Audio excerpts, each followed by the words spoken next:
大家好，欢迎来到我们的娱乐频道。对于喜欢甜蜜爱情故事的观众来说，一部新剧的上线本身就是一件值得期待的事情。而当又吻骄阳在关注度不断升温的时刻与大家见面，这份期待也终于有了一个具体的答案。尤其是在相关内容迎来100万这一值得纪念的节点之后，这部作品更像是一份送给观众的特别礼物。它不需要过度包装，也不需要刻意制造戏剧化话题，仅仅是翟艺莹与一航2位演员在画面中的自然互动，就已经让不少观众感受到青春爱情故事应有的轻松与甜蜜。又吻骄阳所呈现出的氛围与传统意义上让人印象深刻的校园爱情题材有着相似的气质。明亮的画面，青春感十足的人物状态，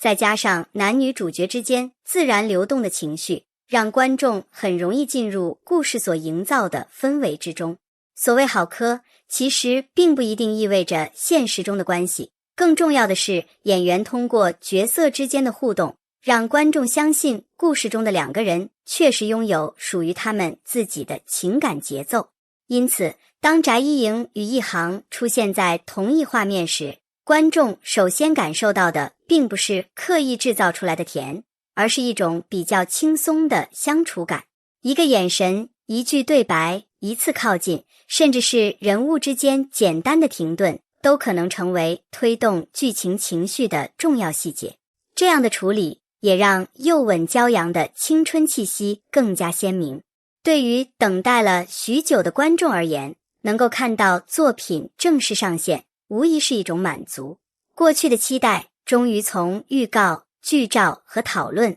变成了真正可以观看的故事，而这也正是新作品最令人开心的地方。一部爱情题材作品是否具有吸引力，演员之间的配合往往非常重要。翟艺莹与一航在又吻骄阳中的表现，让不少观众注意到了2个人之间的画面感。这里所说的默契，并不是在现实层面对2人关系做出判断，而是指他们在作品中的角色互动比较协调，能够共同完成剧情需要的情绪表达。校园爱情故事最容易打动人的地方，往往不是多么复杂的情节，而是那些看似普通却很容易产生共鸣的瞬间。比如第一次认真注视对方时的犹豫，因为一句话而产生的小小误会，或者在人群中不经意间寻找对方的身影。这些细节没有必要轰轰烈烈，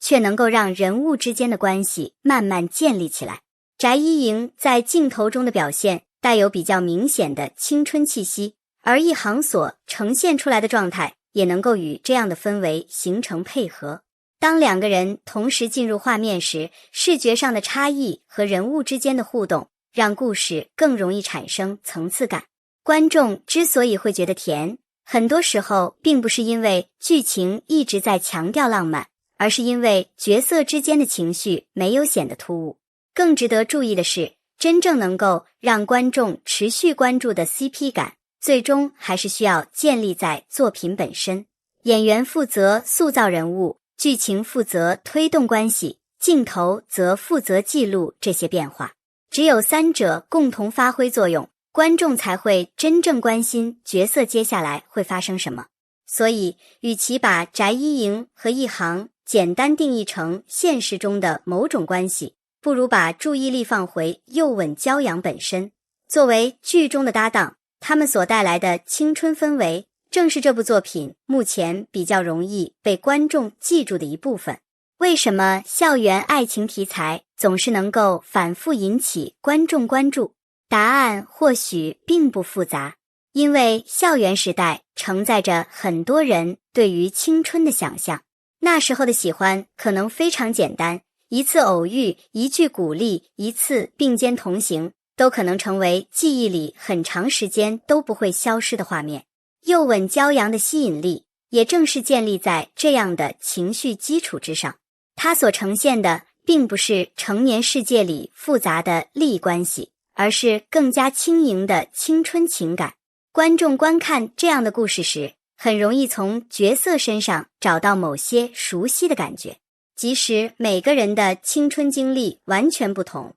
那种第一次认真喜欢一个人时的紧张、期待和小心翼翼，却拥有非常普遍的共鸣。而翟一营与一航的组合之所以容易引起讨论，也与这种题材本身的特点有关。两个人需要让观众相信，他们在故事里是能够彼此影响的角色。一个人的出现会改变另一个人的情绪，一次偶然的相遇会推动两个人关系发生变化。当这些变化被镜头自然地表现出来，所谓的甜才会真正成立。当然，甜蜜并不意味着故事必须从头到尾都是轻松的，恰恰相反，适当的矛盾、误会和成长反而能够让爱情线更加完整。真正让观众留下印象的，并不是角色永远没有烦恼，而是他们在经历问题之后是否能够更加理解彼此。因此，又吻骄阳值得关注的地方，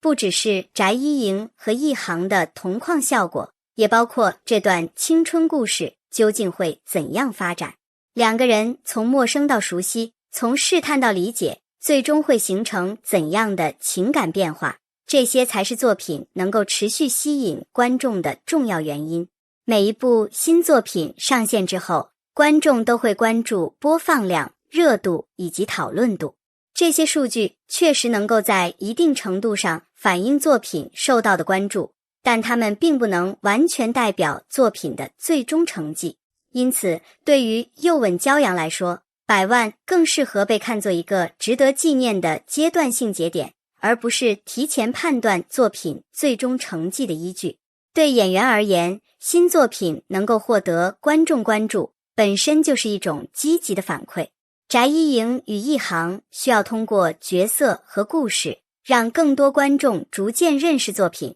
也让角色真正留下印象。对于观众而言，则可以用更加理性的方式看待各种网络讨论。喜欢角色可以大胆表达，觉得剧情有趣可以分享感受，同时也应该把现实与作品区分开来。尤其是关于演员之间的关系，更应该以公开明确的信息为依据，而不能仅仅因为镜头中的互动就延伸出未经证实的现实结论。电视剧中的默契属于角色和表演的一部分，而演员本人的私人生活则应该得到应有的尊重。从这个角度来看，又吻骄阳真正值得期待的是他不能凭借人物、剧情和演员表现持续留住观众。一个漂亮的开场固然重要，但一部作品最终能否获得更多认可，还需要故事本身一步一步证明。所以，我们不妨把这份100万礼物当作一个温暖的开始。希望接下来又吻骄阳能够继续保持自己的青春气息，也希望翟一营与一航能够通过角色给观众带来更多自然、真诚而又令人心动的瞬间。从目前呈现出来的青春氛围来看，又吻骄阳确实为喜欢甜蜜爱情故事的观众提供了一个值得关注的新选择。翟一营与一航的合作让作品拥有了比较鲜明的青春感，而两个人在镜头中的互动也成为观众讨论这部作品时容易关注的部分。不过，一部作品真正的价值最终还是要回到剧情、角色和表演本身。我们可以为精彩的同框感到开心，可以因为自然的互动而心动，也可以期待角色未来的发展，但不需要把作品之外的内容进行过度解读。保持真实、理性的欣赏作品，反而能够让追剧过程更加轻松，也更加长久。如果又吻骄阳能够继续保持目前这种清新、甜蜜的青春气质，相信后续还会有更多让观众印象深刻的情节。对于翟一营和一航，也希望这次合作能够成为一次愉快而有意义的作品经历。愿他们能够用更好的角色获得更多观众的认可，也愿又吻骄阳能够一步一个脚印，取得更加理想的成绩。最后，也祝愿所有喜欢这部作品的观众都能够在故事中找到